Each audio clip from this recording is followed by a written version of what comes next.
Hey, good evening, y'all. Happy Monday. Shout out to you guys. Thank you guys for being here. I'm RicoKnows, and I'm going to talk to you guys about college football tonight.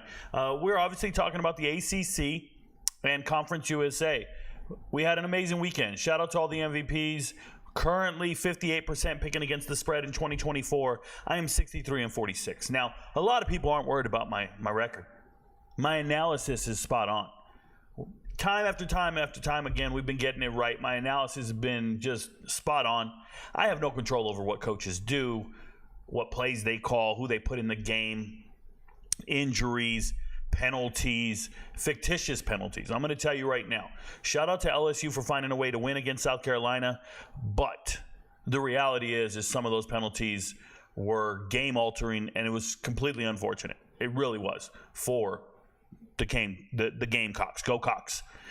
But thank you guys for being here. I'm going to get after it, start talking about all these teams, and then we'll interact with the chat. If you guys don't know the way the show works, excuse me for a second while I try to find it.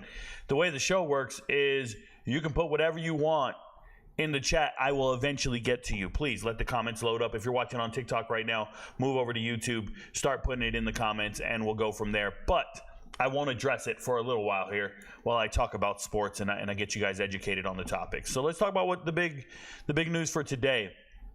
We got to go back a little bit. Just some things to talk about. Alex Orji will be the starting quarterback against USC. I will talk about the Big Ten tomorrow, but I just wanted to make you guys aware. It's official.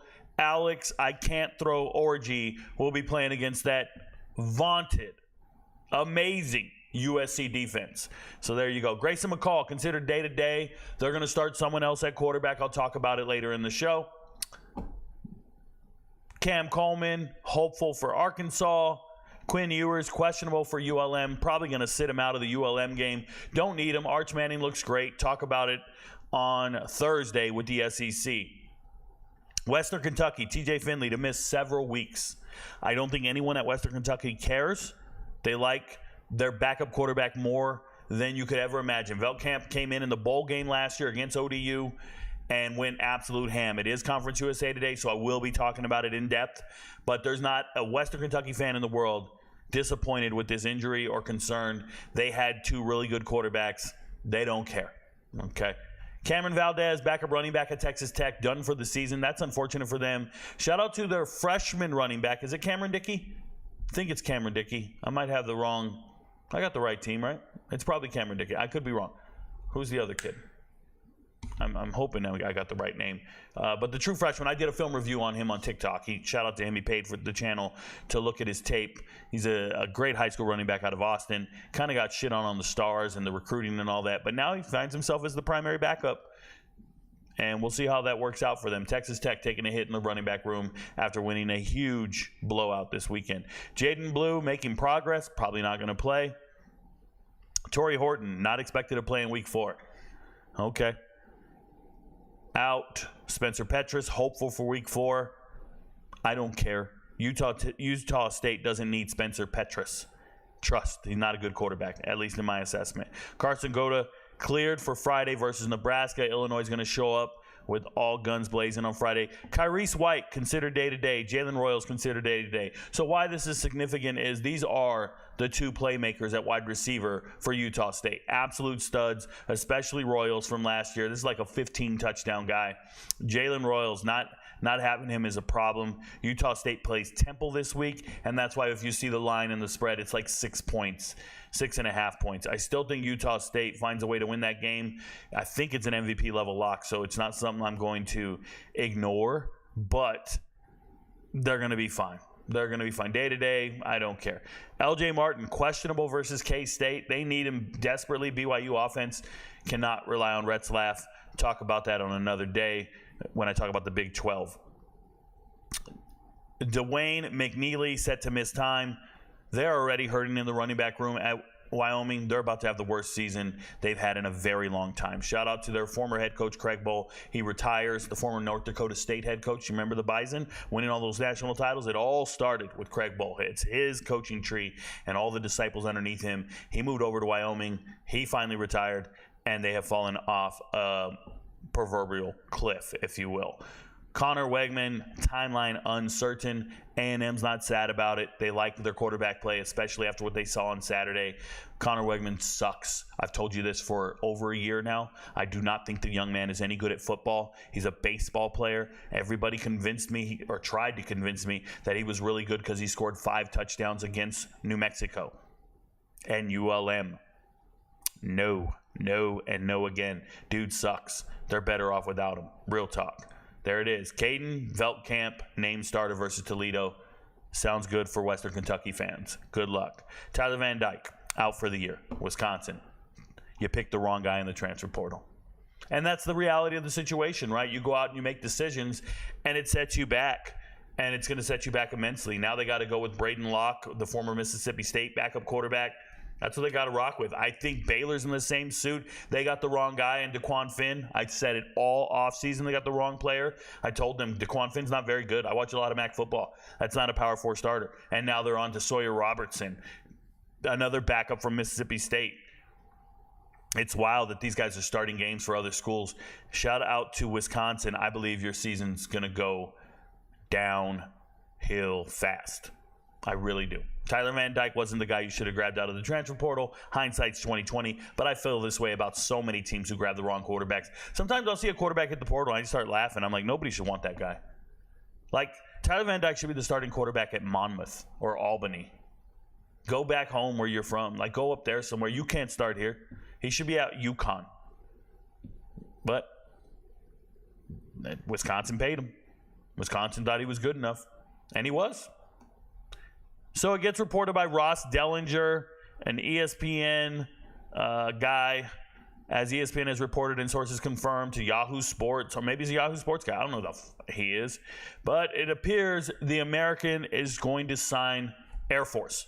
Now, I made this proclamation last week. If you were watching the SEC episode on the live tab, if you click live tab and you go to the SEC episode, I was talking about what teams are going to join the Pac-12. And I pulled up a bullshit story from some dude who writes for some website, and he knows nothing about sports. And he wrote all the possible teams that will join the Pac-12. And he put Air Force because they would be a natural rival to Colorado State now that they're joining the Pac-12. And I just laughed, and I said, no, Air Force is not going to join the Pac-12. Air Force is going to join the American with Army and Navy. I made that claim last week. Well, what do you think just happened? They just said it's going to happen soon enough. They're going to be going to the American. They're in conversations to make it happen. Rico knows. Rico knows. You're welcome. If you were watching UFC in the Sphere, you saw some phenomenal fights. We had UFC Noche on Saturday. We're dominating the UFC, and then some things went wrong, obviously, in the main event and co-main event. Got them wrong. Not a big deal because we didn't parlay them with anything. We did miss one of our locks, which is pretty rare. 82% on locks on the season, so to miss one sucks. But had a value bet that hit. Felt really good about it. Hit a plus 200. Shout out to the MVPs who tailed it and came out on top. I don't know if we made a ton of money on Saturday. I would just tell you that the person who had it worse than all of us was Irene Aldana. Now, this is a fight. She fought Norma Dump Truck Dumont, the girl with the biggest booty in the UFC. Shame on her for wearing baggy shorts. Nonetheless, those two fought, and we were on the underdog. Norma Dumont was a plus 100. We took it all day. I said money line. She's going to win this fight. There was some banging going on, And at some point, a headbutt caused this woman's forehead to split. They had to do stitches, staples, all kinds of stuff. She looks horrendous. Horrendous. It's crazy, man. It's crazy. She still looks better than Jessica Andrade, even with all the scars. It's just the way life goes. But if you really enjoy MMA and UFC, become an MVP. You can watch the fights with us on the Discord server. I provide commentary. No, you don't need Joe Rogan and Daniel Cormier and anybody else, Anik and all them boys. You don't need them talking about the fights. You need me. I provide instant analysis, live evaluations, and I give you accurate assessments of what's going on. I know MMA. I've been a fighter for 20 years now. I've been a coach for the last 10. I'm a mixed martial arts expert. It's what I did for a living when I was in the military. I was the highest level combatives instructor.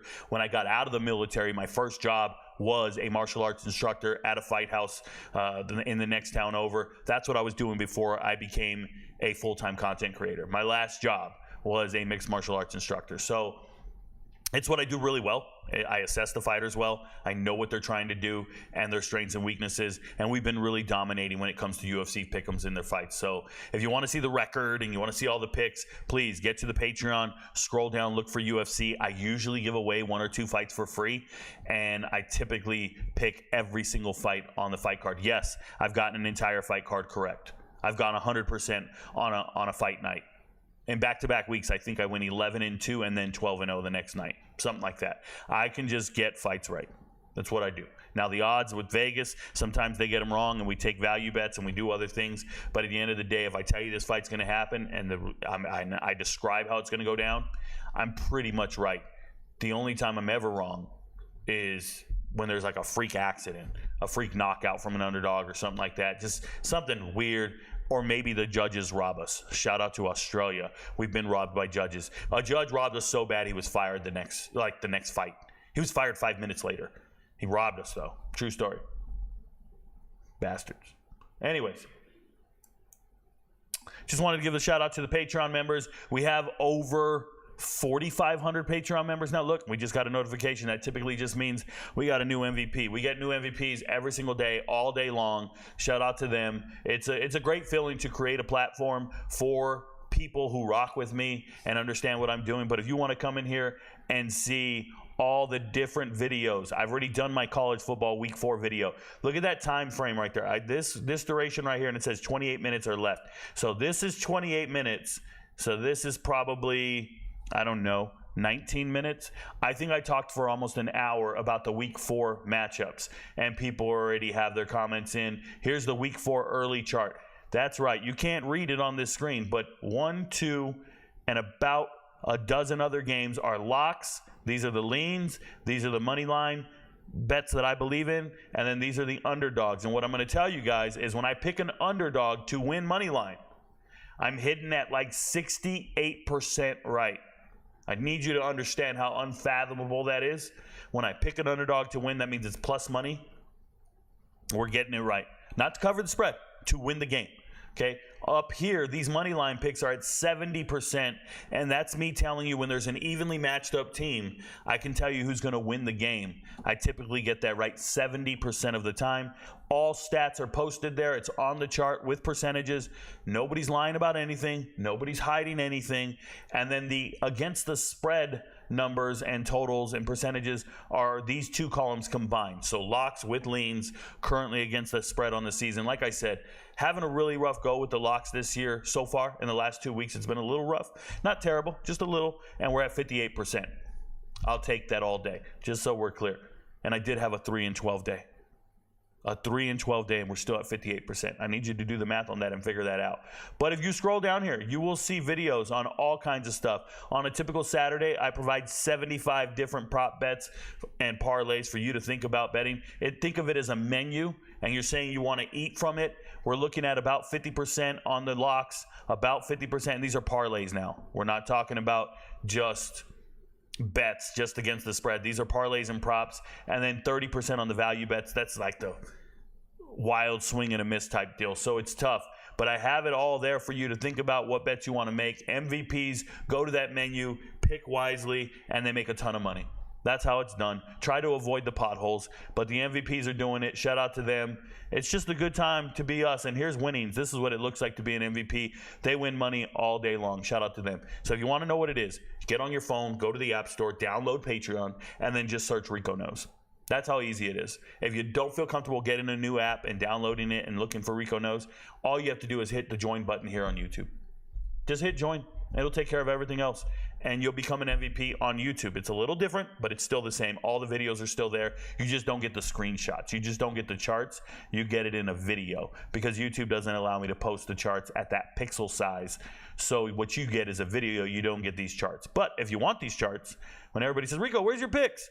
All you got to do, even if you're a YouTube MVP or Patreon MVP, is get to the Discord server. The link is usually in the comments or details of the video. The link's in the comments and details of this video right now, and you will get over there, and you'll make a ton of money. Shout out to the MVPs. I don't know of any MVPs losing money. If there are, they're terrible at gambling. They don't know what they're doing. They're parlaying everything. That's all I can tell you. Because straight across, we're above 50% easy every single week, and no doubt. Shout out to the MVPs.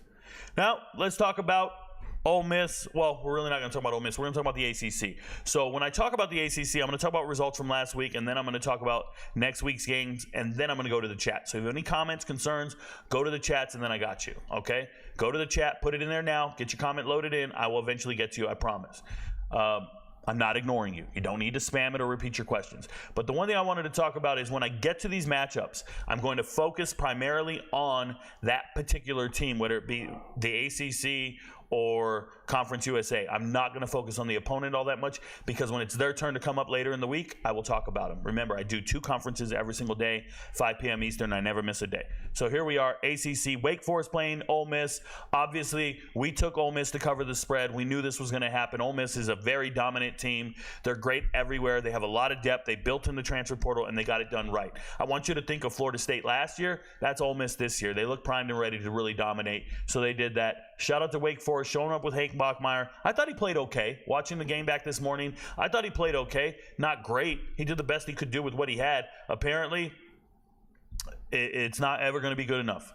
This Ty Clark kid, he's a true freshman coming in to play, 8 carries, 41 yards. He still did a fumble. This is a bigger kid, 6 foot, 210 pounds, a power back. I don't think he's very fast, but I'm sure he moves the chains and he's very dominant. But their real running back is Damon Claiborne here, and they used him. They threw him balls. They handed him off stuff. They tried his best, but you can see it. Against the starters, 1.8 yards a carry, 11 carries. That's punt, punt, punt, and punt again. It's bad. Ty Clark came in. He gave him some spark, but he's against backups. But still, it's got to be exciting for a true freshman to actually get some playing time, go out there. Unfortunately for him, he fumbled. He's still a young kid. He's got time to grow, things like that. Taylor Morin appears to be the only receiver that we can believe in, that they can even have any continuity with and throw it down the field. Everybody else I wouldn't believe in. So I'm telling you this because whenever Wake Forest plays a weekday game, we're going to get opportunities to bet on Morin's over-under. Maybe you have a prize pick bet to bet on his over-under. That's the only receiver on this team, and even against a very dominant team like Ole Miss, he still gets his yards.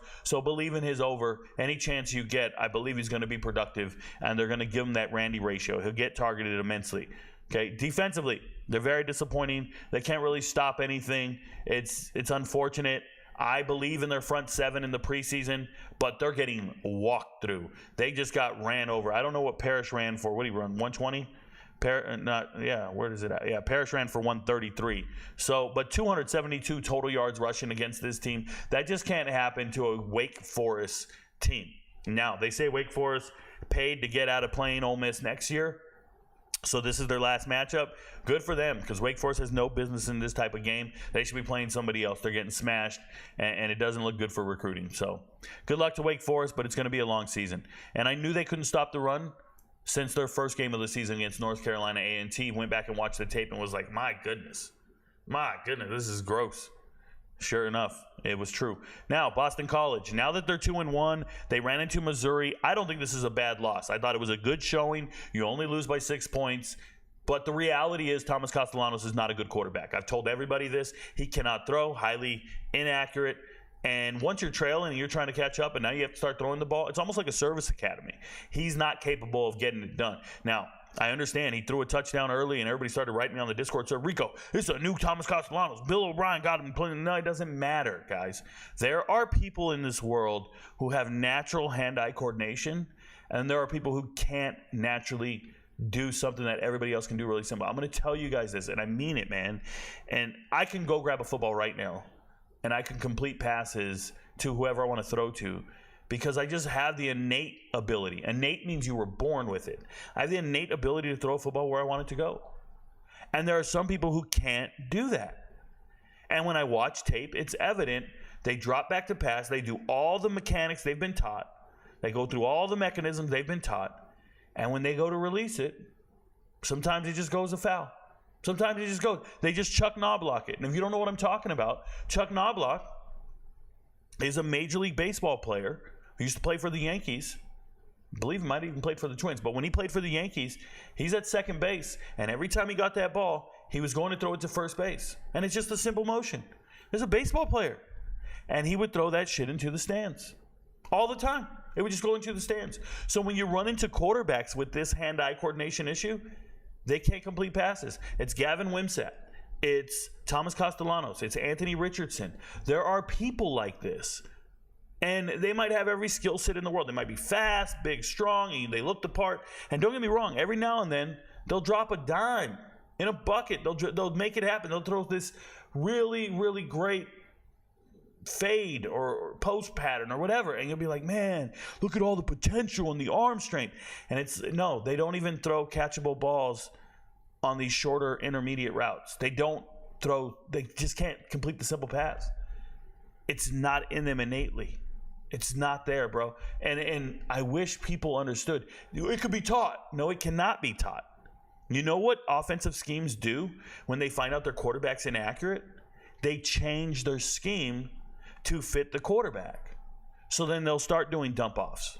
They'll start doing checkdowns, screen plays, passes to tight ends and running backs out of the backfield, drags all the way across the formation, hoping you can lead them a little bit.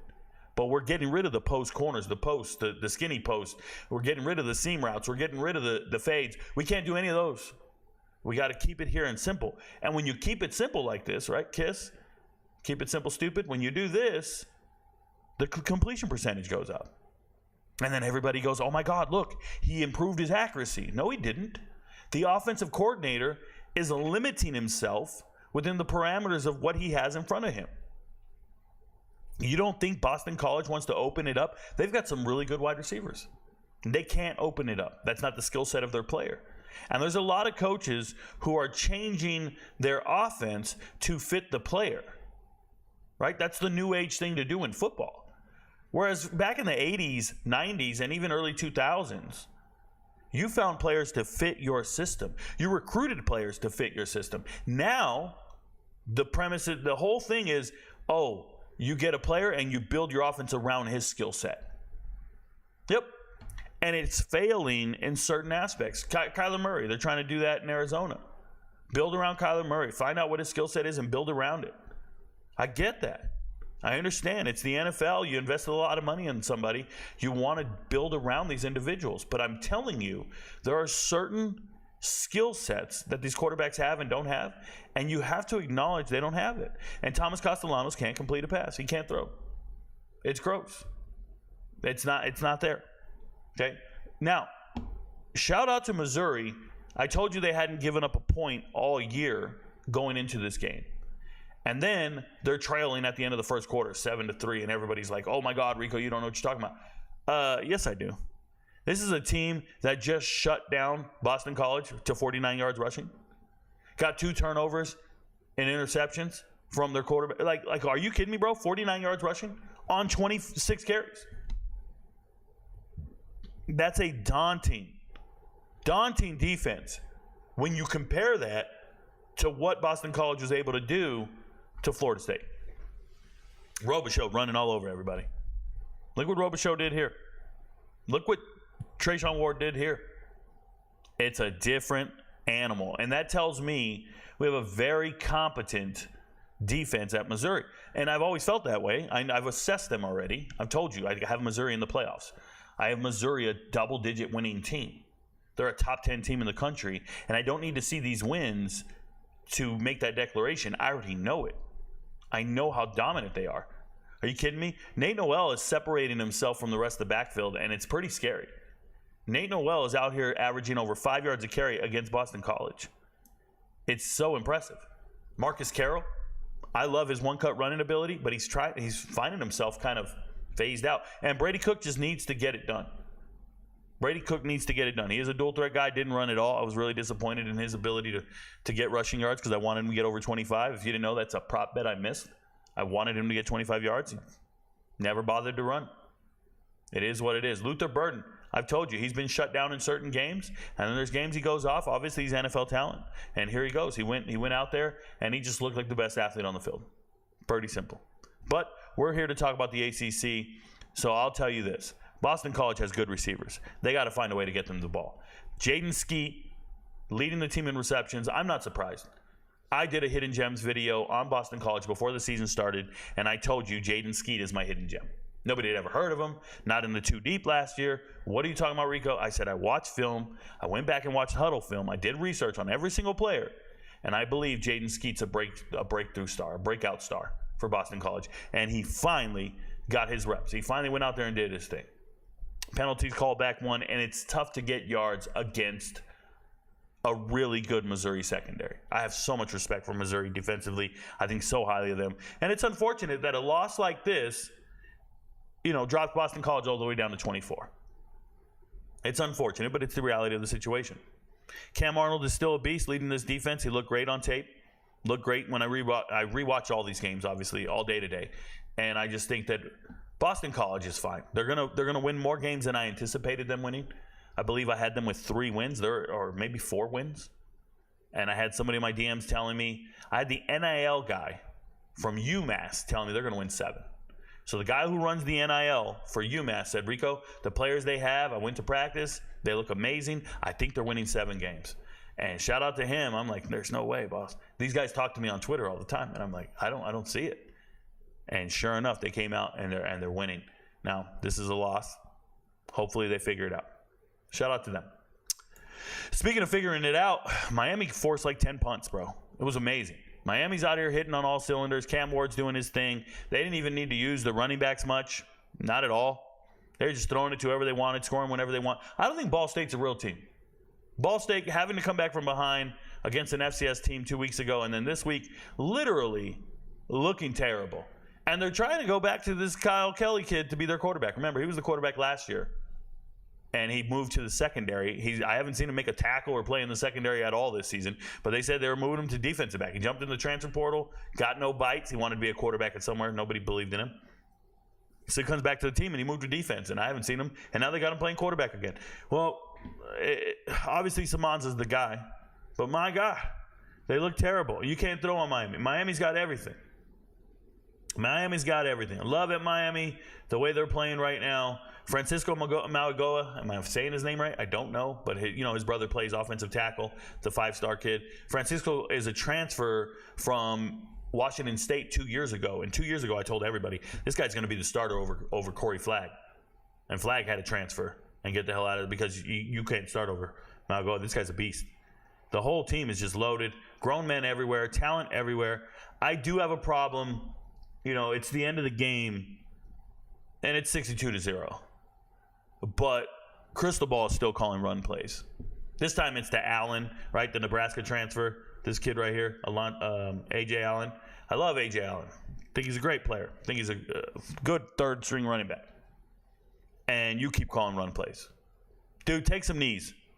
Have you not learned your lesson after you lost to Georgia Tech last year? Bugs me, bro. Bugs me. But all in all, pretty good. Shout out to Miami. They look sharp. Best team in the ACC, obviously. Shout out to Florida State. You lost to Memphis. I called it. I told you guys they would lose to Memphis. Man, they're just trying to sell me some ad, bro. They're trying to sell me some shit. I don't know. Nonetheless, you lost to Memphis, and I saw this coming. I knew this was happening. DJU is never throwing for over 230 yards.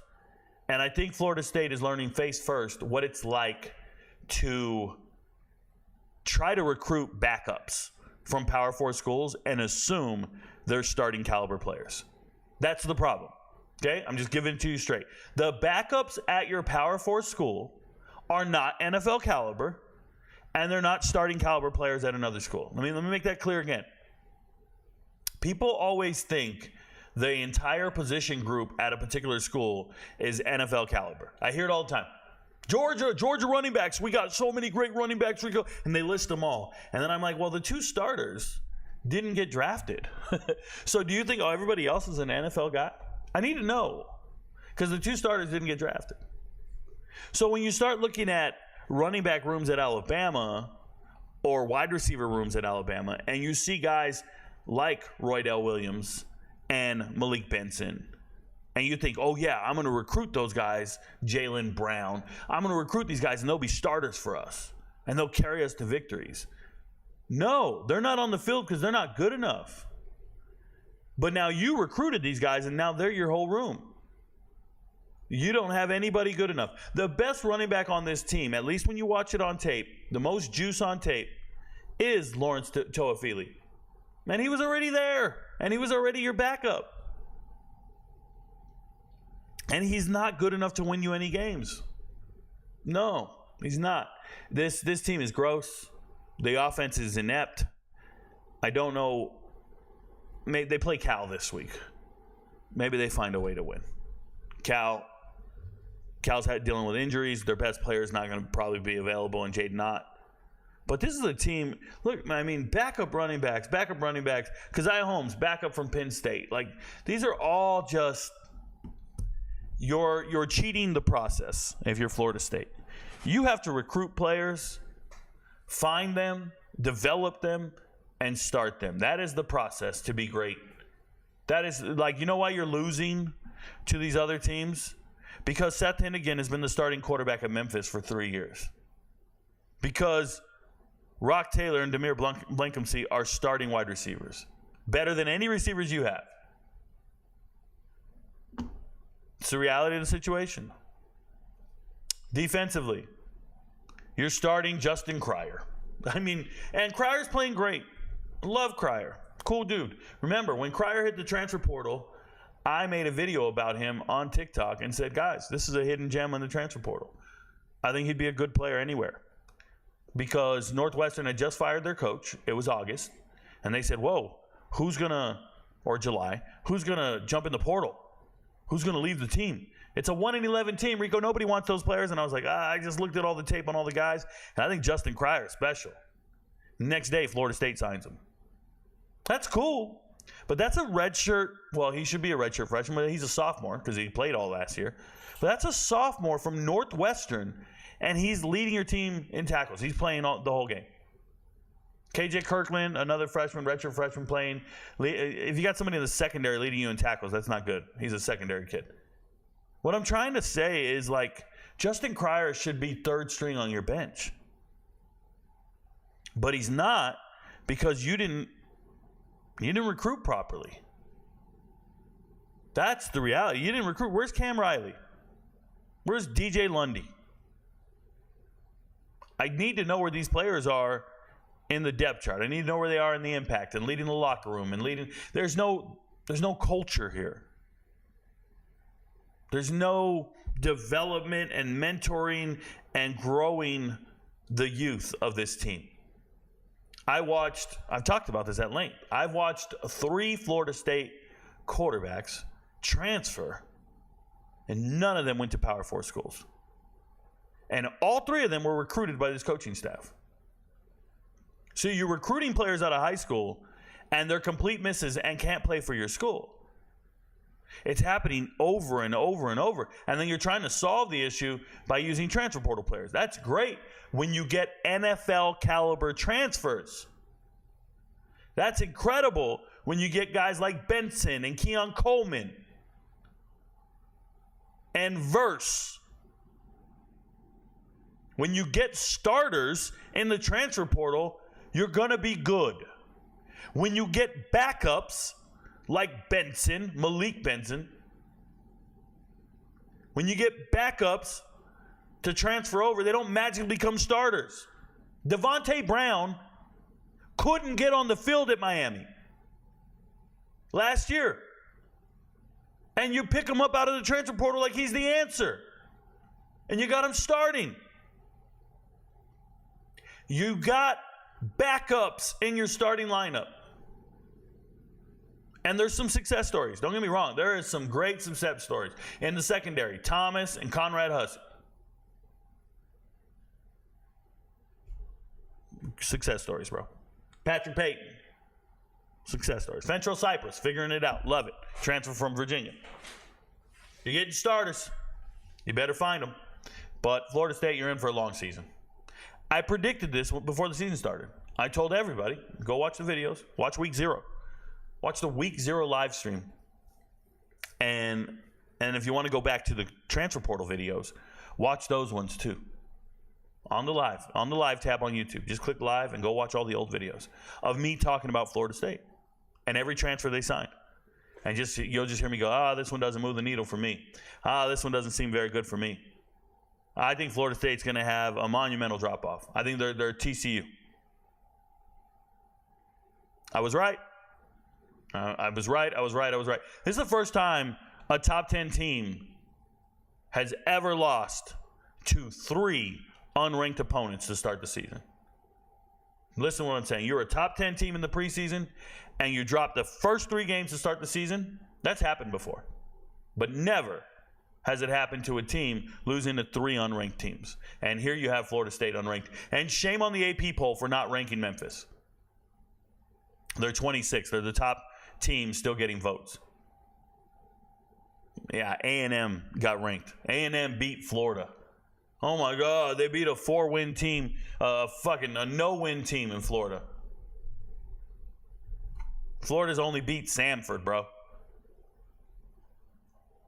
A&M beating Florida doesn't move the needle for me. They're not undefeated. Memphis is. NC State, you look like shit, and I'm going to talk about La Tech after I check the chat and go to the Conference USA side, but NC State, looks like C.J. Bailey's going to be their starting quarterback moving forward. C.J. Bailey didn't play any better to me. He is a dual-threat kid. He's a little skinny, but he didn't play any better than Grayson McCall. Grayson McCall is apparently injured, so there we go. So now you're stuck with C.J. Bailey. I think NC State's just utterly terrible. I'm watching them. There's a play where True Edwards, he's the receiver for La Tech. It's a Hawaii transfer.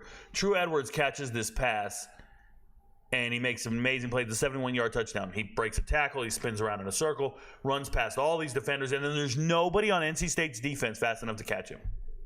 I need you to understand that. That means NC State's defense is slow. I'm watching it. No one can catch this guy, and he's not the fastest guy in the world. This is a 200-yard receiver from last year. This is a role player. Now, Jay Wilkerson had another great week, back-to-back weeks. Long-haired white dude. Okay.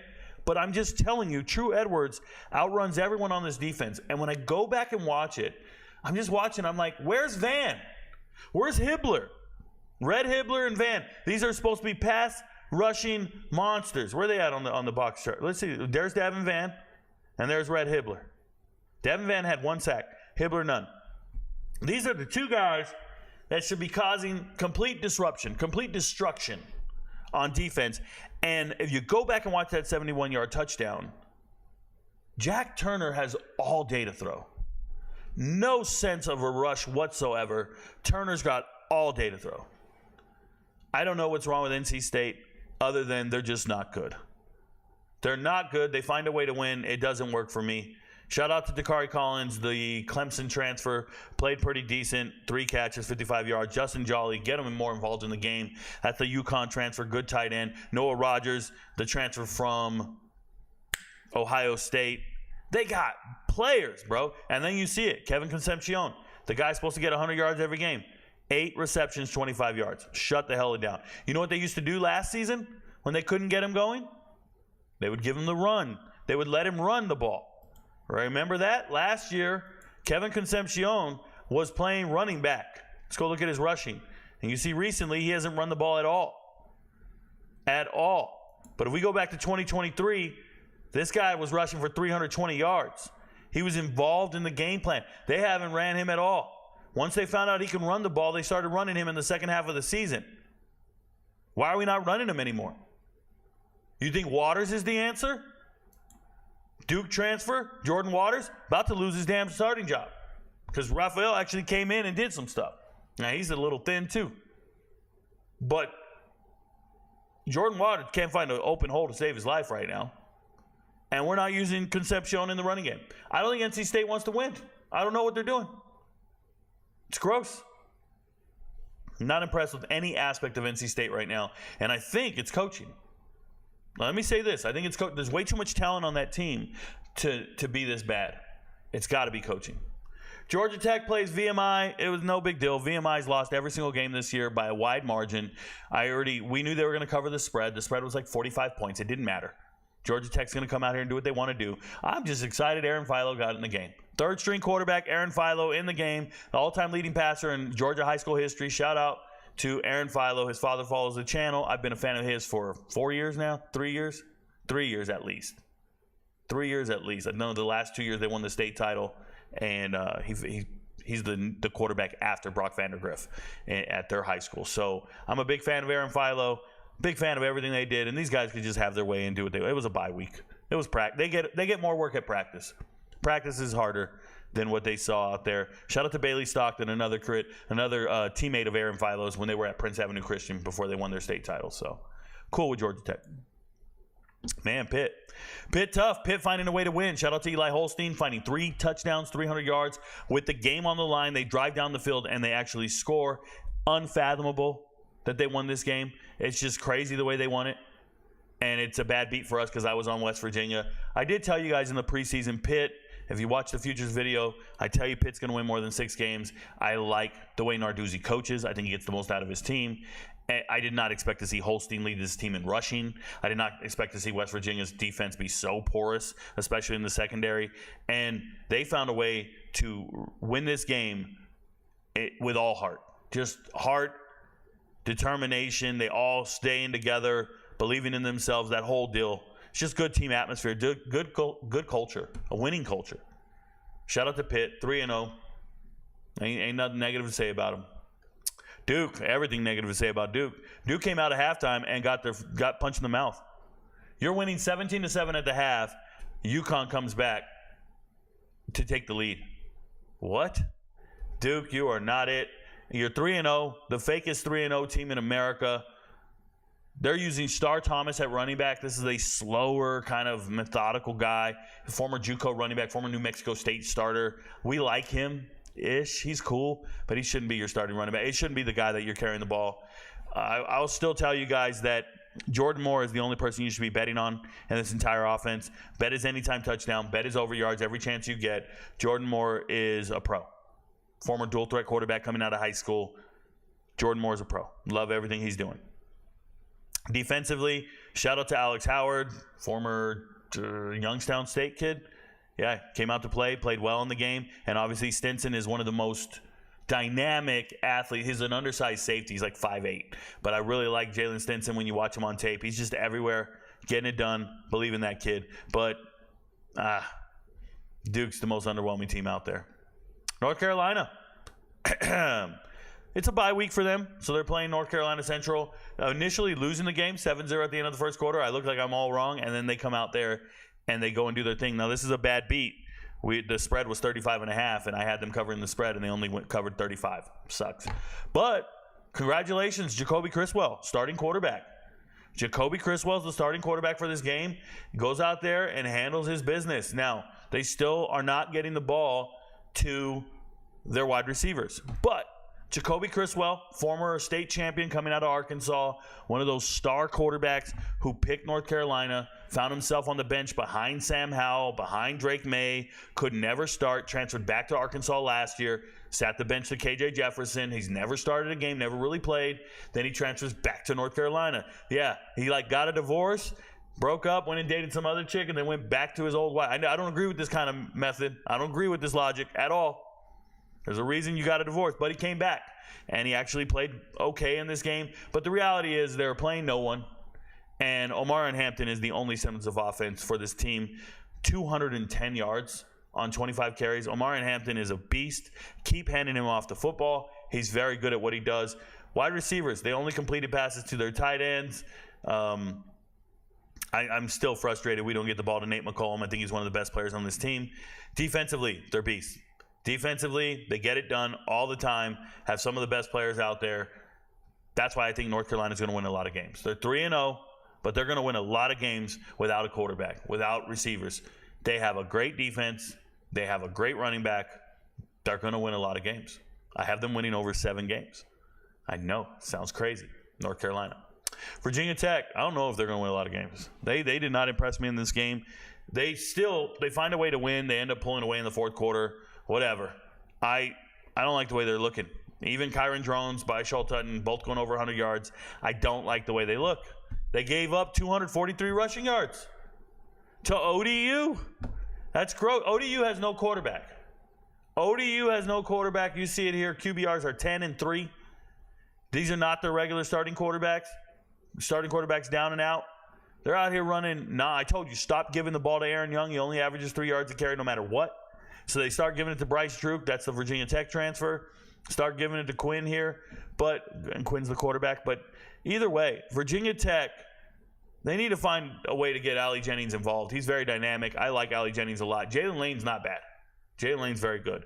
But Allie Jennings, former ODU wide receiver, used to lead them in receiving. Jalen Lane used to lead MTSU in receiving. These guys are there. These are dynamic wide receivers, and they're not using them properly. You know what's their saving grace in this game? The saving grace is these new quarterbacks had no pocket presence. These new quarterbacks had no mental clock. You know what I'm talking about? You're a quarterback, you drop 1, 2, 3. You got to let the ball go. You can't hold on to it. You got to drop and let it go. And because of that, that's when you see Antoine Powell Ryland, the transfer from Florida. Remember last year he had like 9 sacks? Well, he had 4 sacks in this game. It's a little absurd. That's why I never look at sacks and go, oh, yeah, the guy had this many sacks. I have to go look at game by game, play by play when I'm doing evaluations for the draft, because you'll see a guy get 4 sacks in the non-conference against an absolute scrub team like ODU with backup quarterbacks who don't know when to throw the ball and all this stuff. That doesn't make it that great. It's not that great. But it's 4 sacks, dude. 4 sacks is 4 sacks on a Saturday in between, the clocks and stuff. I hate saying over and over and over. All right, Maryland, Virginia. So I'm going to be talking about Virginia in this, but obviously I'm a little disappointed in them. They had this game at halftime. They were up 13-7. I felt really good about it. And then the second half, they did not come out. They did not come out and play well. Anthony Colandrea was one of the most exciting young quarterbacks. Started last year as a true freshman. Dude's exciting to watch. He can just let it rip. He's a Florida kid up at Virginia doing his thing. He's a gunslinger. But the problem with gunslingers is sometimes they sling it to the wrong team. And in this particular case, he did. 2 interceptions, not getting it done. I would say that they did better in the run game than they have been. I remember I told you they're like Colorado to me. They could throw all day, but they cannot run to save their life. Well, they actually ran pretty decent, 123 yards. That's problematic for Maryland. Maryland should not be giving up this type of rushing yards against Virginia. But receiving, Maryland shut down Malachi Fields, who's the best player on this team. They shut him down, and that's unfortunate. Couldn't do anything. Okay? The fact that this Virginia defense couldn't stop Ty Felton, after you've watched Felton go for over 100 yards week after week after week, you have to scheme it, do something, get him off his routes, jam him at the line, just reroute him when he's running through your zone. Whatever you have to do, get your hands on this guy. Get him out of rhythm. And they're not doing it. And they got beat by one guy. They got beat by Felton all day. Defensively, they're senior Latin like a mother. Just so you know, Jonas Senker is one of the best safeties in America. He will be on my NFL draft list wholeheartedly. I think he's a complete stud. Going to be drafted somewhere in the 4th or 5th round. Safeties don't get drafted early, but he's still amazing. Clarion Jackson, very senior Latin team, all leading them on defense. I like it. Doesn't matter, though. They can't cover one dude, man. Shut down one guy. That's all I'm asking you to do. Cal. The only thing I'm going to say about Cal is they have problems with their kicker. So when you're picking the spread on Cal, if you think they're going to cover a spread, don't pick it by 7s or whatever. Go above the next 3. You need the next 3. They're not going to get that next 3 points. They're not going to get to 10 when you need it. You get what I'm saying? So you got to go above it. You got to go by touchdowns, not to 10. So instead of 10, go to 14. Fair? You guys know what I'm saying? Instead of 17, go to 21. If you're teasing anything, hope the gamblers understand what I'm saying. They got no kicker. He's shot mentally. But you run into Marquez Cooper, you shut him down, keep him to 87 yards. That's pretty cool. You play well against San Diego State. Initially, pretty tight. Halftime 7-3. I don't like it, but you come out the second half, make those adjustments. Mendoza looks the part. We'll take it. Shout out to Javion Thomas. I want to say something about Javion Thomas. They brought in Kadarius Callaway because they didn't like that Thomas was the backup running back. He was too young, right? This is a redshirt sophomore, I believe. But Callaway's not better than that kid. No way. Thomas is nice.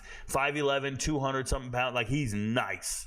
I like that kid a lot on tape. Byron Cardwell is probably the guy that's getting phased out, the Oregon transfer. It's unfortunate, but man, that dude was nice, especially in this game. Go back and watch it. Go back and watch all the clips. Javion Thomas, they probably feel pretty good about their running back room, even though they don't have Jaden Ott. Like, they ran really well. And I've told you guys this, and you've heard me say it over and over and over. Cal can score on anyone. That's why they beat Auburn. They can score on anyone. So they're playing Florida State. Cal's going to score on them. Corey Dykes, the best tight end no one wanted to talk about in the offseason, former Maryland starting tight end, kept C.J. Dippre on the bench, who had to go over to Alabama. He was a backup tight end because Dykes is him, okay? And Dykes is taking away playing time from Jack Andrews. He did it to himself. He fumbled. But these guys are great. Tron Grizzle is 6'3" or taller. I don't know, 6'6", 6'5". He's tall as hell. Please trust that dude. They need to get him the ball more. Brady, again, the New Mexico State transfer. The most disappointing thing is Mikey Matthews not getting his touches. I'm sure he's disappointed transferring from Utah to Cal. But winning's great. Winning's great. They're 3-0. Cade is a stud from last year, still dominating, picking up where he left off. And then Teddy, again. Teddy Buchanan, UC Davis transfer. He's everywhere. I watched the tape. He's everywhere. He looks great. Xavier gets about 4 sacks a year, so to see him get 2.5 in a game is wild, but more power to him. All in all, I really like this team. Cal's looking pretty good. Marcus Harris looking good. I think that's the Idaho transfer, if I remember correctly. I could be wrong. I've been wrong before. I believe he's an Idaho transfer. Boom! Idaho transfer. Dude, sometimes I quiz myself. Sometimes I test myself. So before I get to the chat, I know I've been talking a while. First and foremost, Friday. That's an MVP level lock because it's a weekday game. So if you want to know what I think about this matchup, become an MVP. The video will come out Friday morning. You'll know who's going to win. I picked that game against the spread, do all the analysis and things of that nature. Then we have the matchups during the week. Clemson, NC State at Clemson, that's already an MVP level lock. It's on the chart. James Madison in North Carolina on the chart. Virginia at Coastal Carolina. Virginia's supposed to win this game. It's not on the chart. I believe Virginia's going to win this game, especially after watching Coastal Carolina kind of shit the bed against Temple and not cover the spread, only winning by 8 points. Virginia they're going to be too much for Coastal. I like Virginia in that matchup. Georgia Tech, Louisville, exciting matchup. I don't know who's going to win. I hope they both play really well, but I'm rooting for Georgia Tech, but I don't know if they're going to win that game. I really don't. Shout out to Louisville. Rutgers at Virginia Tech. I think, what's this? Virginia Tech's a -3? Oh, my goodness. Oh, my goodness. I have to really look into that. I don't like that at all. I actually like the under on that game. 45.5. I like the under in this game. Rutgers versus Virginia Tech. Give me the under. Youngstown State at Pitt. Obviously, Pitt's winning the game. Duke at Middle Tennessee. Duke should win this game handedly. That's what we felt about UConn, and MTSU looks terrible this year. TCU at SMU, MVP level lock. Miami at South Florida. Miami's going to win the game, but the spread's 16.5. South Florida's stingy. Their defense is fine. I still like Miami to blow them out. I think Miami's like a professional team. And when I say professional team, I'm referring to the upper echelon of college football. Like the top 10 teams of college football are not going to accidentally lose to any teams out there. They're just so loaded. That's why they're winning games by like 50 points. They are loaded. Shout out to the NIL. NIL is getting them rosters they could only dream of. That's what's happening at these powerful schools. That's why you're seeing Ohio State blow out by 50. They're beating MAC schools by 50. Ole Miss beating teams by 50. Tennessee beating teams by 70. It's because the bottom of the group of five have lost all their NFL caliber players to the transfer portal. They're gone. Nothing's sticking around. It's the reality of the situation. So I like Miami to cover that spread. It's not on the chart, but I think it's going to happen. Cal at Florida State. Are you going to keep fading Florida State? They're 2-point favorites. Cal can score on anyone. I like Cal in the matchup, just so you're aware. I do. It's not on the chart, but I like Cal in the matchup. Boston College and Michigan State, that's an MVP level lock. I'm going to tell you who I have in this game. Boston College, 7-point favorites. I'm not going to tell you anything. You got to be an MVP to get that information from me. All right, before I get into Conference USA, I'm going to move over to the chat. Thank you guys for being here. Sorry for being so long-winded. We've been here for 54 minutes, but that's kind of how it works during the season. So thank you guys. Willie Bobo says, what up, Top? Hey, what up, Willie Bobo? Good to see you, man. Shout out to you. Willie Bobo calls me Top. If you didn't know, Top is short, or the reference you make for first sergeants in the Army when you're at the top of the food chain, or you're the trainer of personnel. You're the top. You're the guy. I was a first sergeant for 3 years. I'm an E8 for 5 years of my of the end of my military career. And when you say you're a master sergeant, the master sergeant in charge of everybody would be the first sergeant, and that's me. You get to wear diamond, things like that. I know Air Force has master sergeant. That's E7. We're E8s. It's a little higher. So shout out to Willie Bobo. He knows I'm Top. I'm going to tell you guys one of my favorite stories about being a first sergeant. It's just one of these funny ones. I had a barracks building. I had to have all the furniture. Oh, I shouldn't tell the story that way. Let me tell you this. I walked into a day room one day. A day room is a place where all the soldiers hang out. And I had all these soldiers in there hanging out, a bunch of cyber kids, computer nerds. And they're all sitting around on their phones, just chilling and waiting to be told what to do. They're just borrowed military manpower. They're just going to be used for taskings. They're going to go out and flip the rock so they don't get sunburned. They're going to rake leaves. They're going to do a number of things. So I walk into this day room. There's about 30 kids in there. And I said, hey, listen, I need 10 people in here. I need 10 soldiers in here who know about computers. And all their hands shot up, like volunteers, like big fucking hands. Everybody's hands go up because they want to go work on computers and do things. I said, I need 10 guys who know about computers. And they gave me 10. I said, all right, you 10, come with me. We're going outside. So we go outside. And I said, all right, you guys see that building over there? I point at the barracks building. I said, I need you 10 to go in there and remove all the furniture from that building. I need it all out here on the grass. We're going to be loading it up and taking it to the warehouse. We're going to get all new furniture, but we need all the wall lockers out of there. It's a 3-story building. Wall lockers are very heavy, and you got to get them down 3 flights of stairs. I said, all you computer guys, I need you to go in there and use all your computer expertise and figure out how to move the furniture out of this building. I said, that's what I need you guys to do, and I walked away. They were furious for a year. They hated me like you wouldn't believe. They're like, this guy, this first sergeant. Now, they can't say this guy, but they're like, man, that dude's so mean to us. I just punked him.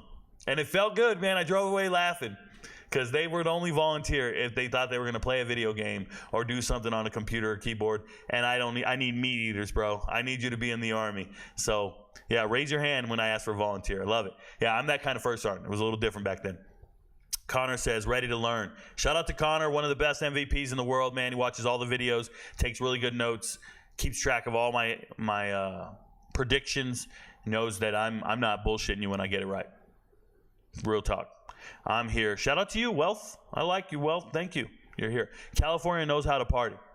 California knows how to party in the city of L.A. City of L.A. In the city of good old Watts. In the city of Compton, we pop lock. Hey, bro, you don't know me, bro. Y'all don't know me. Shout out to Willie Bobo. Yeah, I've been looking for you, SCO Buffs, baby. These SCO Buff fans are excited because they beat a Group of 5 team that everybody's beat. That's exciting. Where were you last week when they got their asses stomped by Nebraska? Were you in hibernation? You've been looking for me? SCO Buffs? Were they in hibernation, bro? These dudes were the biggest babies in the world.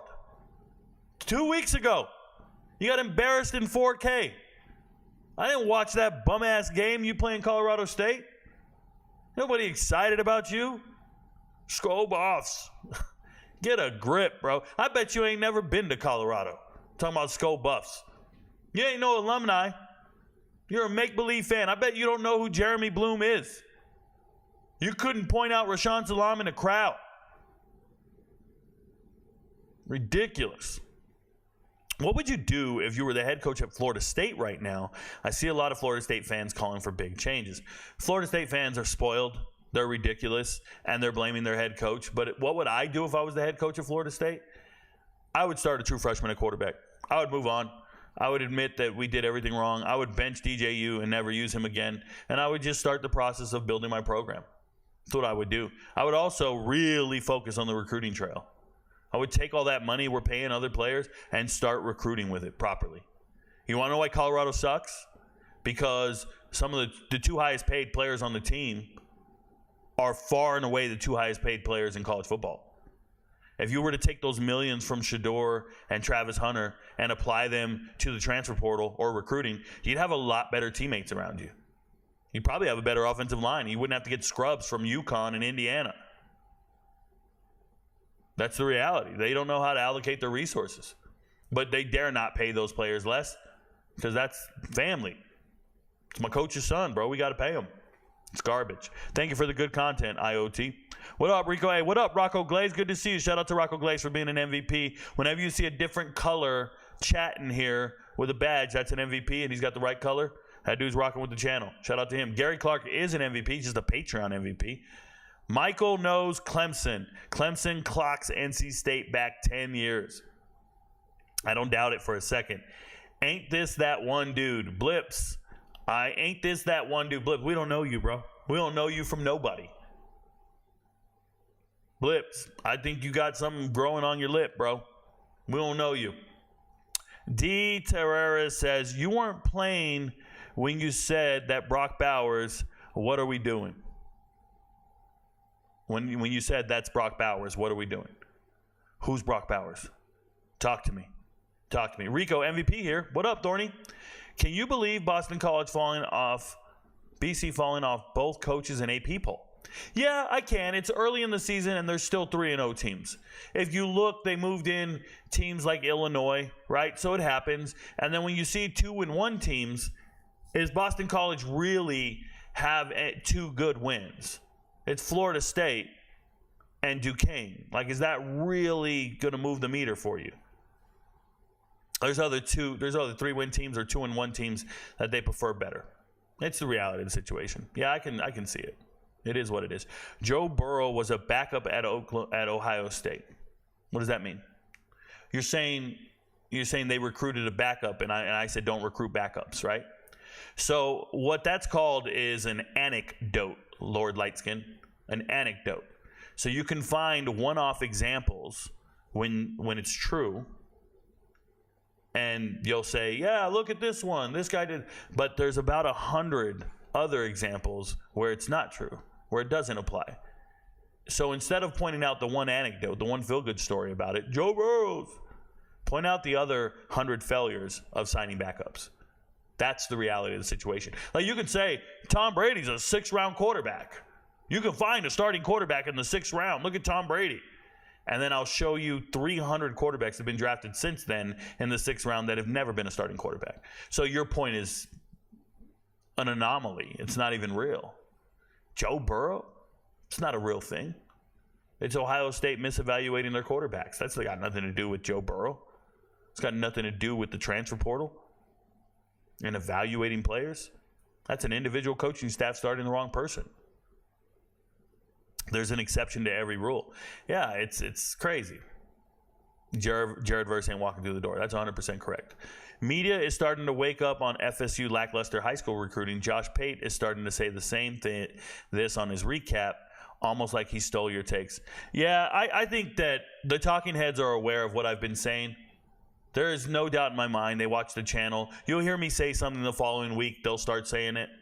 Either I'm just ahead of the curve or they watch the content and then they do it. We've seen this for years. I've been like this for 2 years. What you'll never see, look, we can all have the same take. Let me give you guys an example. When you give sports takes for a living, there's going to be somebody else out there that gives the same exact sports take. It's going to happen. Somebody has a similar opinion from you, like with you. It's going to happen. Coincidence? We observed the same thing. Cool, right? Like in the preseason when I was telling all the MVPs, I would bet on Cam Ward to win the Heisman. Maybe somebody else said it. Maybe. But when you find these circumstances where my assessment and my prediction matches somebody else in the mainstream media, what you'll never find is me making that assessment or that proclamation after them. You'll never find where they said it first. Never. Because then you could imply, oh, Rico, you stole this take or this assessment from so-and-so. But you'll never find that. What you'll find is anybody who matches my assessment at some point when they come to my conclusion, go check the date stamp. It's never before me, ever. Because I'm independent, because I don't watch what they say. I don't even watch their shows. I'm unaware of what they're saying. I don't even know what they're saying. I don't watch any of it. I've never seen a second of Josh Pate's show. People tell me about it. I get DMs about it. Oh my God, Rico, somebody just said what you said. I see it all the time. But they have programmers, they have producers, they have people in their ear who watch my show and then go steal the take and put it on a bigger platform. I don't care. I don't mind. Trust me, I'm making a really good living. I think I make more money than these people. I do. And I have the freedom to do it from home, and I'm chilling. I have nothing. I have no complaints in the world. I'm zero stress, bro. I woke up this morning, went to the gym for 3 hours, 2.5 hours, after a late night run last night with Kim at the park. I'm living the best life I've ever lived. I looked at Kim and just said, hey, we had a conversation today for like an hour, Kim and I did, about how grateful I am for the life that I have. Because people, they always write to me and be like, you need to be more humble. You're an arrogant asshole, all this stuff. They're like, you don't have a fucking clue, bro. 10 years ago, I was renting rooms off Craigslist. 10 years ago, I was in an immense amount of debt. And here we are. I'm living a dream, bro. I'm living a dream. I get to talk sports, and I've always had this amount of sports knowledge. I've always known this. If you watch sports with me before I started all these platforms and the Patreon and the Discord and the YouTube and the TikTok and the Twitter, before I started, if you ever sat down and watched sports with me, you looked over and was like, who the hell are you? How do you know that? And I'd just be laughing. I'd be laughing. My pops, my dad was watching sports with me. We were watching a track meet 3 years ago. And before the race started, I gave him a rundown on every single runner before the race started. He just looked over at me and he's like, you know this shit better than the guys on TV. And this is not somebody gassing me. This is not a fan who's like, they're just shocked. They're like, what the hell? There is no reason for me to watch TV and listen to those talking heads. None. So shout out to Josh Pate for recognizing Florida State hasn't recruited properly in the high school ranks. But I've been on this for 2 years now. You're never going to find my take anywhere. Not first, not before me. I don't read it. I don't steal it from anybody. RicoKnows. Connor Formia says, Rico, I'm not sure if you saw Bryce Young get benched for Andy Dalton. Not an issue here. But any NFL team finally starting the best player instead of who they had the most money invested in. That's probably true, Connor. That's one of the rare circumstances where they're probably starting the quarterback that's better and not the one that they're most invested in, which is what they've been doing for a while. Mr. Redskin says, my only MVP loss was Pitt last 4 minutes comeback. Bad beats happen, man. We had 5 bad beats Saturday. There's nothing I can do about it. 5 bad beats. We had Pitt. Utah doesn't cover the spread. Kennesaw State gives up a touchdown late to San Jose State. Like 1 minute left in the game, bad beats. 5 different times. What a damn shame. Who wins this week? App State versus South Alabama. Ryan Oliveras, you were asking me an MVP level question. If you want to know who wins App State versus South Alabama, that is a weekday game. I would normally talk about those teams when their conference comes up, which would be Thursday. That's when I talk about the SEC and the Sun Belt. But more importantly, it's a weekday game. I never talk about a weekday game for free. MVPs pay for that. Out of respect for my MVP paying members, you can become an MVP on Patreon or YouTube. I've already done a video and explained that game, and I'll go in depth on Thursday with like a 30-minute video on all the props, parlays, how I think players are going to do, the whole deal. So you gotta wait for that on Thursday. But I wouldn't talk about that on this show. No. Shout out to Fresno State. That Fresno State defense, oh my goodness. I'm going to talk about it here in a few, Donnie. Absolutely dominant. Absolutely dominant. Was at the game this weekend, and Corey Foreman looked nasty. Yeah, he had a sack in the game. Played really well. I'm excited for Fresno, and I thought they lived up to the expectations. They played to their level of expectation for sure. Really like Fresno. To me, they're the best team in the Mountain West. Also, can we start calling Fresno FSU because Florida State is garbage? Oh boy, FSU. If that's what you call them. I'm over here in South Carolina right now. I'm in Georgia, South Carolina border area. And they say USC around here. And they're talking about South Carolina. And I'm thinking, every time somebody says USC, I think Trojans. I'm like, I don't know what the hell you guys are talking about. So if you say FSU over there, I guess if you say TU and you're in Tennessee, are you talking about Tennessee, not Texas?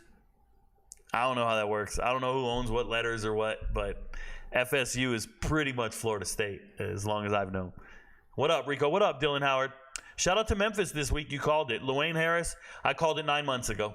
I told you guys for 9 months straight, Memphis is my team. I think they're going to the playoffs. I think they go undefeated, and I know they're beating Florida State. And that's why I put it on the chart, money line. Didn't even care about the spread. I'm talking about money line. I've always felt that way. Love Seth Hennigan.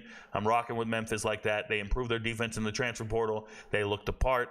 I'm with Memphis all day. Rico, Miami clearly the top of the ACC. Did that all preseason. How do you see the second tier shaking out? No, you haven't missed that, Tanner Hild, but I can talk about it. The second tier of the ACC is led first and foremost by Clemson.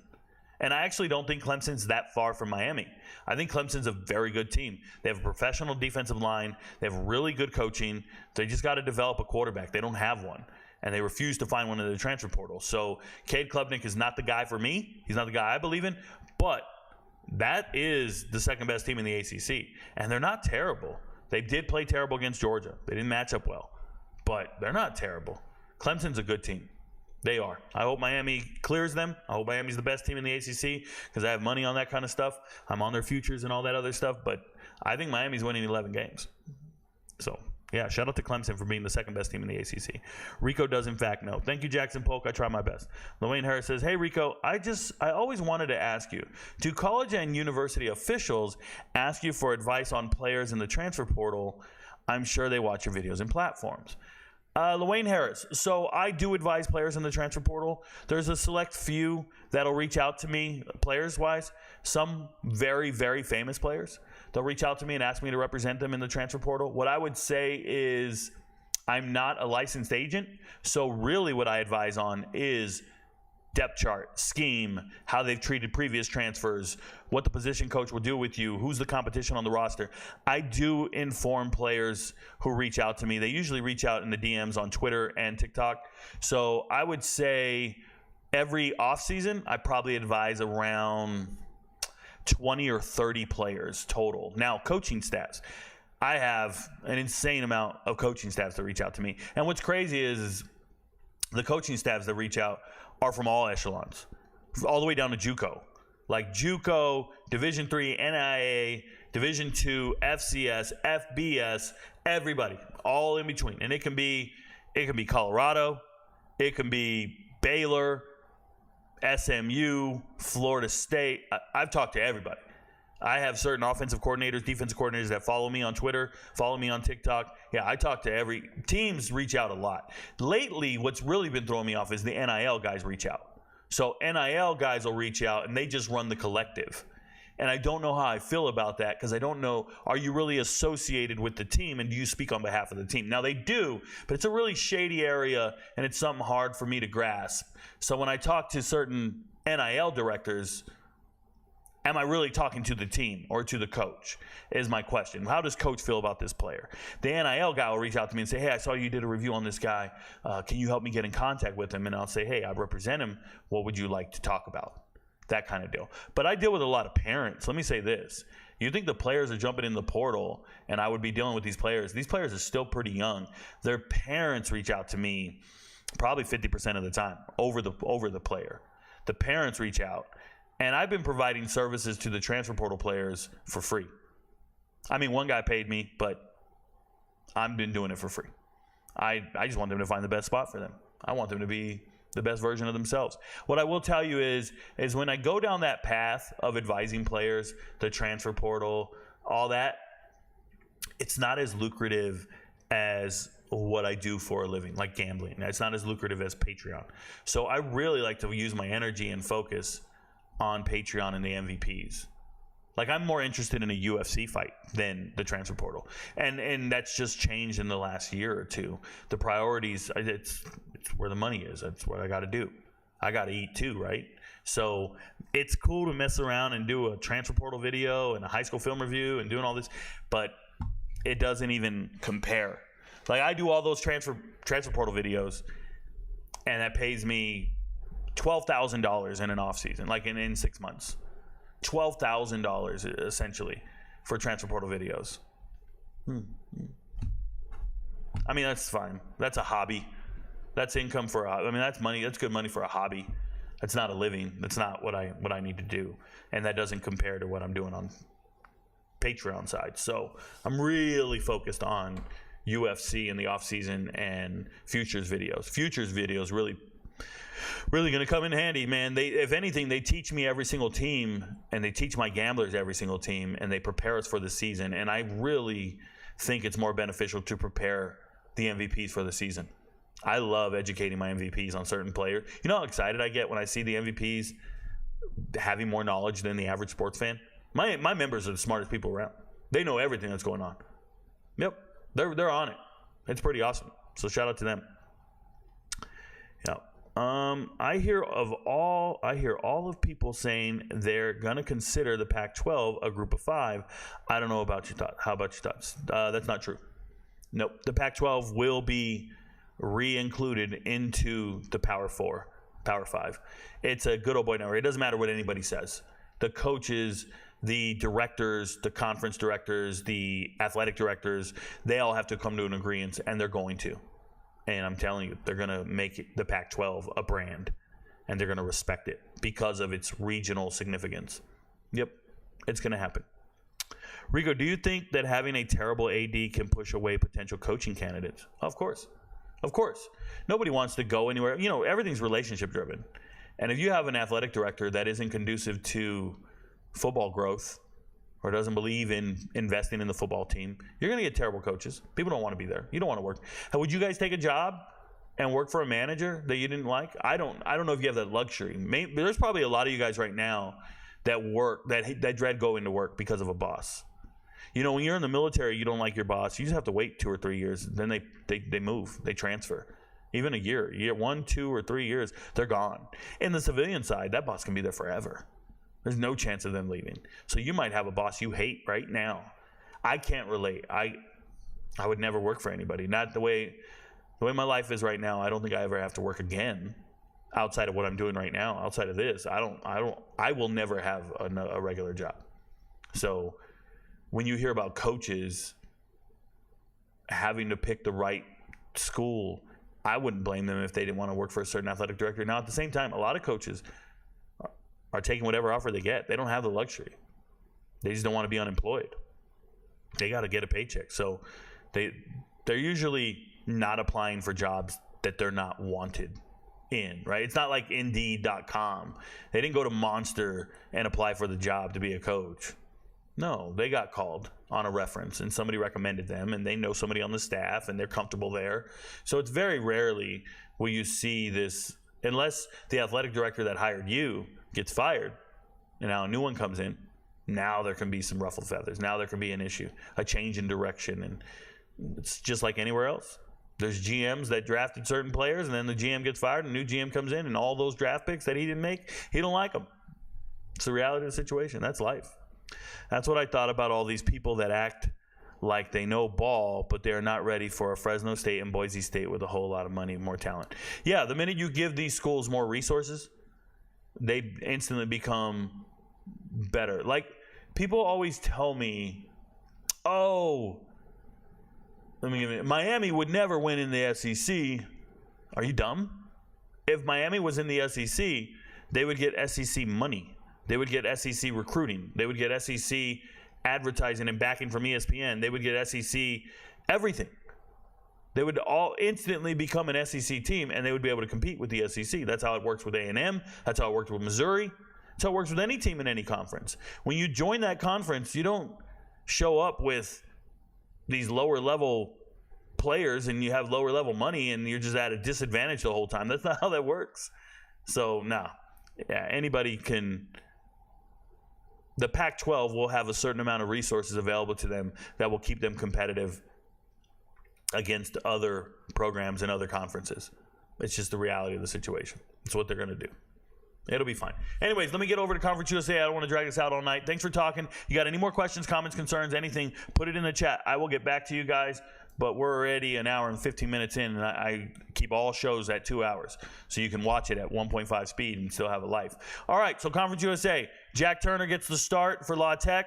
Plays great. Plays the best I've ever seen him play. I've never seen him play that good. And it was his first start coming out.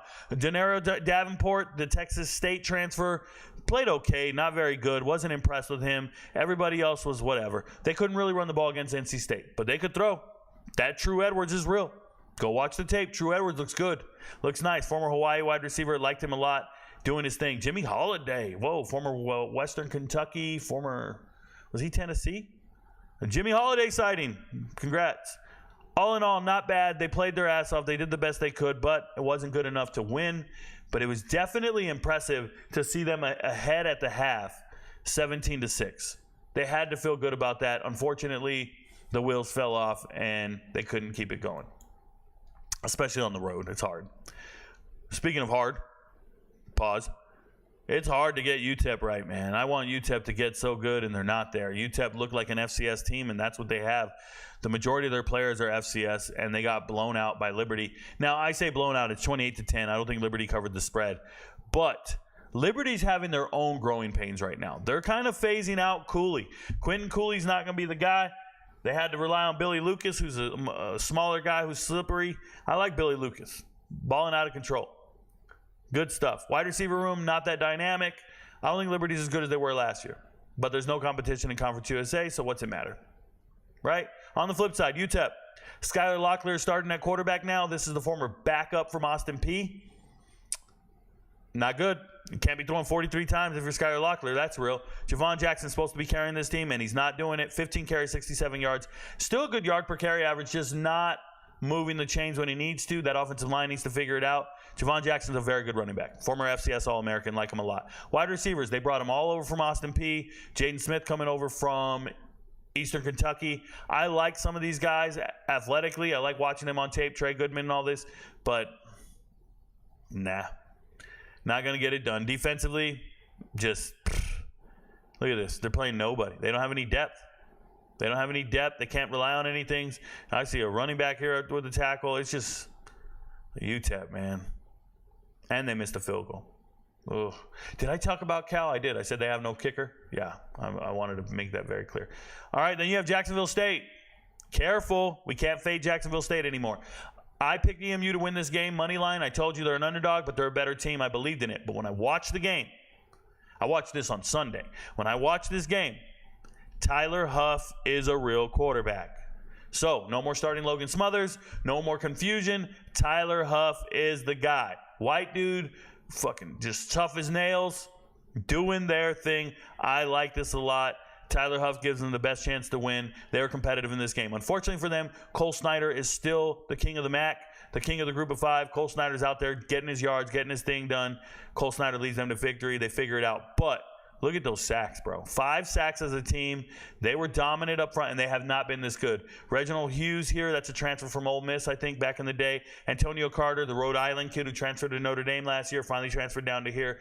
You see the players. They're good. They played good. EMU, not great. But it's unfortunate that they couldn't find a way to win. But still, Jacksonville State looked like a better team. I'll say this, though. Their drives, their offensive drives, stalling in the red zone. And that's where Eastern Michigan won this game. Stalling in the red zone. You're talking about 5 field goal attempts.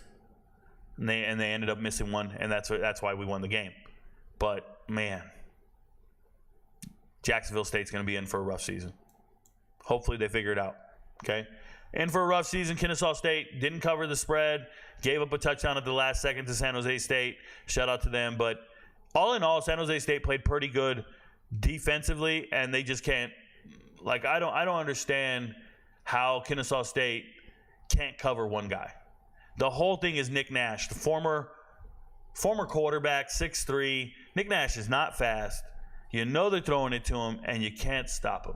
Now, Justin Lockhart was one of the leading receivers on this team 2 years ago. Missed all last season. He's back from injury. Looking great. Shout out to Justin Lockhart. He's a transfer from Nevada, I believe.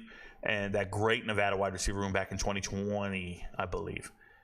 Look at the 2020, 2021 Nevada wide receiver room. 2021. Torrey Horton's in there. They got like 5 NFL guys in that room. Seriously, 5. And Justin Lockhart's the last one. Him and Torrey Horton are the last ones still in college. But Nick Nash, 17 receptions, 225 yards, 3 touchdowns. You can't stop this guy. That's crazy numbers. 17 receptions? That's absolutely absurd, the numbers. On the flip side, can't run the ball, which is supposed to be their bread and butter, supposed to be what they do. I'm seeing nothing. I like Michael Benenfield. I do. Like doesn't mean you're going to get any yards. They're not moving the ball. They don't look good. Kennesaw looks outmatched in the FBS level football. I don't know if they win a game this year. I got to double check who they're playing against, but I just don't like the way they look. They don't, and they're kind of game, but they're not. Western Kentucky. So TJ Finley going down with an injury.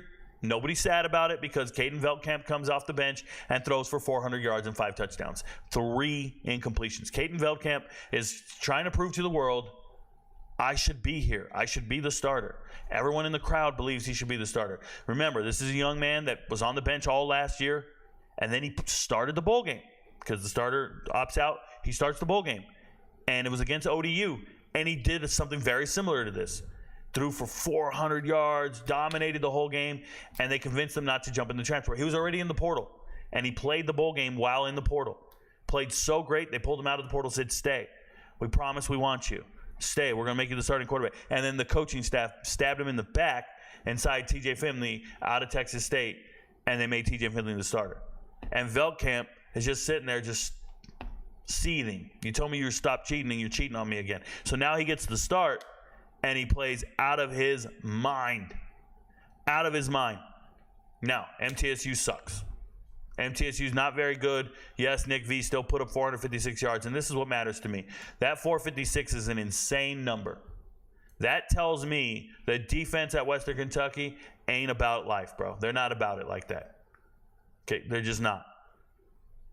I don't like their running backs. I don't. They give the ball to Elijah Young too much. I don't like them. Slow, plotty. But the receivers are out here. They got out a bunch of yards, 481 receiving yards. Nuts. By the way, this kid is a little athletic as well. Veldkamp can run with the ball. So if you see a rushing prop for him, he can go. He can run. And they play Toledo this week. Toledo has much better defense than MTSU. Toledo has a really good pass rush, really good DBs. I wouldn't be surprised to see Veldkamp tuck it and run. He did not run in this game. He can run. He's an athlete. Okay. All in all, congratulations to Western Kentucky for covering the spread and beating MTSU. Western Kentucky, probably the second or third best team in Conference USA. And I say second or third because obviously I like Liberty. And the other team I really like right now is Sam Houston. What Sam Houston did to Hawaii was very impressive, shutting them down. I've been high on Jay Ducker all offseason. I talked about it when he finally transferred. Jay Ducker is a late transfer coming over to Sam Houston from Memphis. I think he had to finish some school, some classes, something to make sure he's eligible. Transfers from Memphis, no shame in transferring away from Memphis. Dude can play football.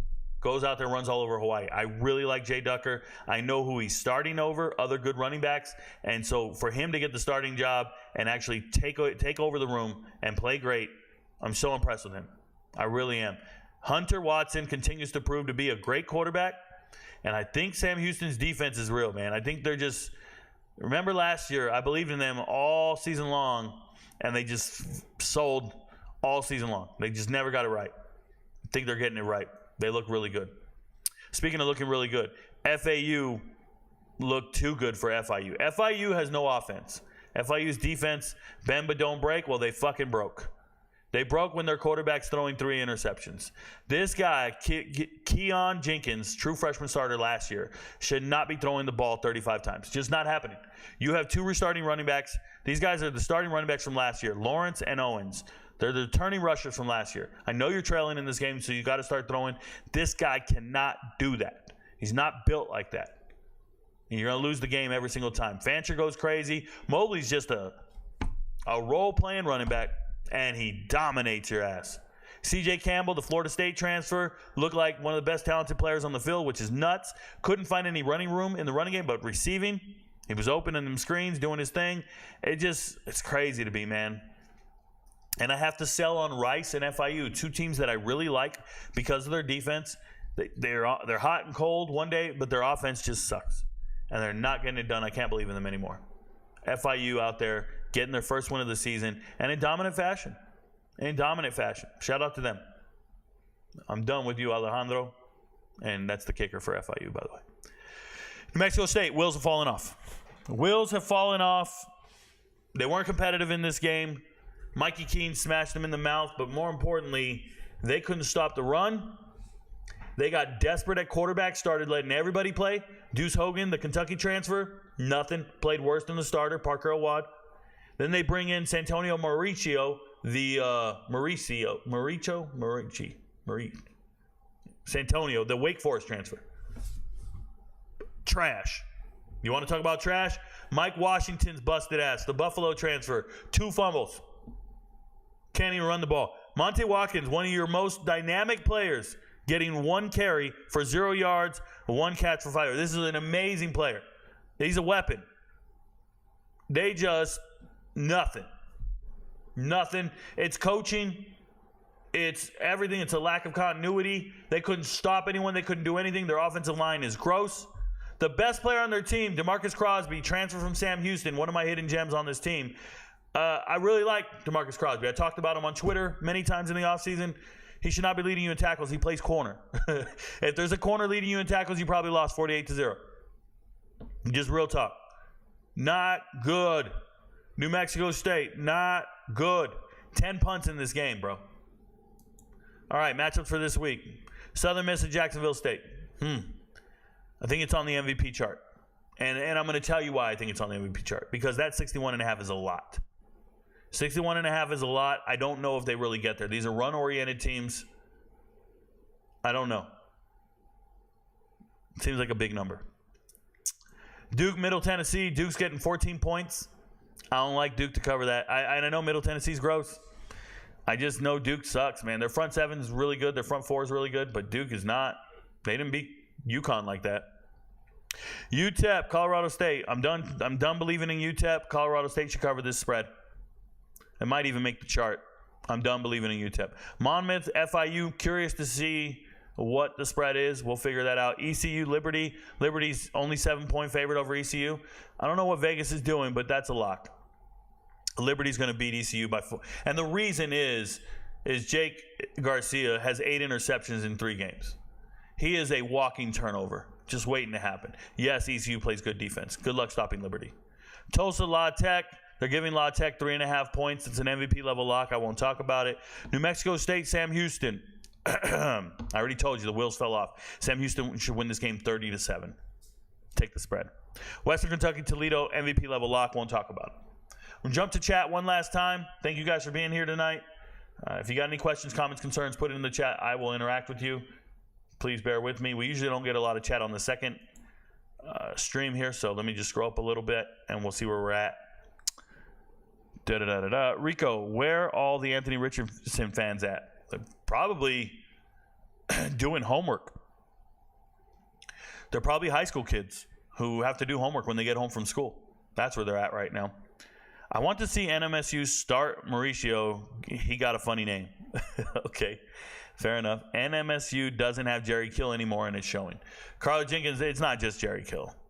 There's Brady over here, Pavia's over here, Star Thomas is over here. They lost everybody. There's a linebacker at Arizona State who's amazing. Like, they lost everybody. It's not just Jerry Kill. Offensive coordinator gone. Everybody. I mean, Eli Stowers is gone. Anyone worth a damn. Defensive lineman gone. Yeah, it's unfortunate. They got raided by the transfer portal. Raided. No team was hurt more, I don't think. I really don't. Not by the transfer portal. New Mexico State.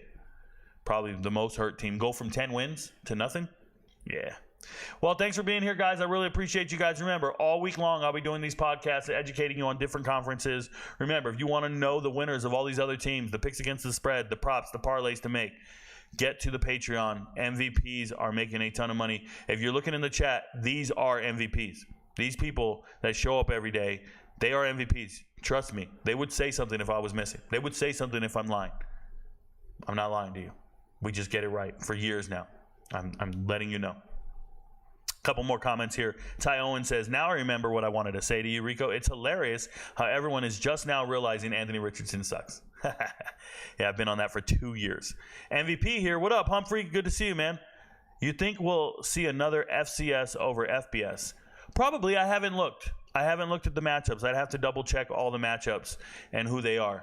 So I don't want to make that blanket statement. Let me check it. I'll get an answer for you tomorrow. FCS over FBS? Let me see who's still playing. I got to check the schedule. I don't look that far ahead. I live week to week, day to day. I'm just RicoKnows. I appreciate you guys. I know you guys are going to watch Monday Night Football tonight. I don't watch the NFL. Get excited about it. I don't really care. But I can just tell you that your friends don't know. But Rico knows. I'll catch you guys later, man. Peace to everybody. Thank you guys for being here. I couldn't do this without your support. You guys make my life possible. Peace.